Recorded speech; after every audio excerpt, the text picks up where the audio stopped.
how some of these dynamics work really changes how you view society as a whole. And so the thing is, though, this friction between big other and superego. Again, we've already established that the superego and the big other, they operate in a kind of collusion with one another, where they would both disavow it, right? The big other would say, I uphold the law and I'm about good, proper behavior and none of that wild excess over here. And superego would say, fuck you, I'm rebellious, I do what I want, I'm free, I'm not imprisoned by your social mandates. And yet it's a Mobius strip, right?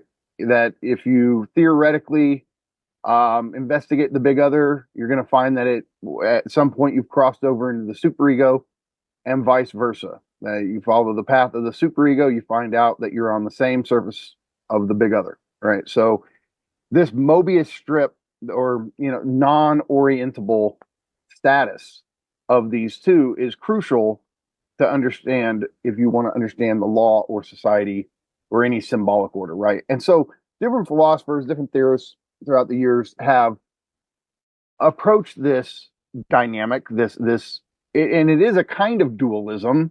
It's just to view it as dualistic, that you have these two different authority, these virtual authorities, big other, superego. To view it as a pure dualism is to be caught up in the ideology of it, because the point is it's not really a dualism, right? But nonetheless, we have to think the two, just like with the Mobius strip, right? It's all one surface, but you can't deny that there is a cut where if you limit the strip, you do see two surfaces, right? You do see a bottom and a top. So you have to keep the two while also simultaneously realizing that it's a one, right? But okay, so some of the theorists that have gotten to this friction between these two sides of the social order, obviously Nietzsche, with the birth of tragedy, the Apollonian and the Dionysian. The Apollonian's about order and structure, right? So that's big other. The Dionysian is about these wild rituals and excess and blah blah blah. Well, that's the superego. And the point is, they're not completely at odds with each other. They help reinforce each other. So Bataille also thinks this distinction. He would call it work versus sacrifice, right? Work has to do with the everyday structure and protocols of our daily lives that help us reproduce the economy, etc. But then there's also the acts of sacrifice, the rituals, etc. That give us outlets, that give us forms of excess, jouissance, etc. Baudrillard would end up talking about this. It's a little bit more nuanced with him. Like, to really do this justice, we have to go into Baudrillard, but I just think it's worth mentioning in passing his distinction between value and symbolic exchange, right? This one, again, like I say, it would need to be clarified, but roughly speaking, that distinction works there.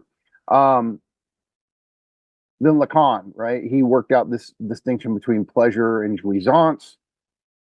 Same thing, right? Pleasure is the pleasure principle. It's homeostasis. It stabilizes the social order, etc. Jouissance is what must be expelled from the social order, at least from the official perspective, right? Of course, it operates in the background as superegoic enjoyment. But and then Zizek, like I say, I think it's important again to restate this. Obviously, we know Freud invented the concept of the superego, and then Lacan's the one who came along and said, well, the superego is what really commands us to enjoy. But nobody has really made this distinction better than Zizek when it comes to big other versus superego. And so I think it's important to really kind of give him the most credit for this distinction, because I think he has the best understanding of it in all its complexity. Then it might be odd for me to bring this guy in, but it's worth pointing out. So Jordan Peterson, right? at least at one point, I don't know if he mentions it much anymore, but as a Jungian and on that, that side of theory, he always wanted to talk about, and he's into Jung, he's into myth studies, all that. So this distinction between order and chaos was big for him, right? And actually, I found a quote of his that I think is worth reading because I think it helps us better contextualize this distinction between big other and superego. So he says, hey, this is from 12 Rules of Life, page 44. Chaos and order are fundamental elements because every lived situation, even every conceivable lived situation, is made up of both. Okay, that's good, right? He's okay. No matter where we are, there are some things we can identify, make use of, and predict, and some things we neither know nor understand. No matter who we are, Kahali desert dweller or Wall Street banker, some things are under our control and some things are not. That's why both can understand the same stories and dwell within the confines of the same eternal truths.